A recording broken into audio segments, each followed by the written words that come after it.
Patuloy ang pagbibigay ng tulong ng Baguio City Police Office Mobile Patrol Unit sa mga pamilyang naapektuhan ng landslide sa Gisad-Surong sa ilalim ng pamumuno ni Police Lieutenant Colonel Denver P. Guzman. Aktibong nakikibahagi ang mga tauhan ng Mobile Patrol Unit sa mga relief operations sa pamamagitan ng pagtulong sa paglilipat at pagdadala ng mga nailigtas na kagamitan at ari-arian ng mga apektadong residente. Tumulong din ang grupo sa paghahatid ng mga relief goods sa mga evacuation center upang matiyak na agad na makakarating ang mga pangunahing pangangailangan sa mga evacuees. Bukod dito, naglaan din ng dagdag na manpower ang Mobile Patrol Unit upang tumulong sa mga apektadong residente at sa patuloy na operasyon ng pagtugon sa sakuna. Sa panahon ng krisis, patuloy na ipinapakita ng mga kapulisan ang kanilang malasakit at dedikasyon sa serbisyo sa pamamagitan ng pagkakaisa, bayanihan at pagtutulungan, sama-samang hinaharap ang mga hamon upang makatulong sa mga pamilyang higit na nangangailangan.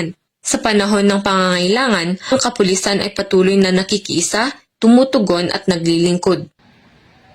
Mula dito sa Police Regional Office Cordillera, ako ang inyong PNN Correspondent, Patrolwoman Grace Bulangan, alagad ng batas, tagataguyod ng Balitang Pulis.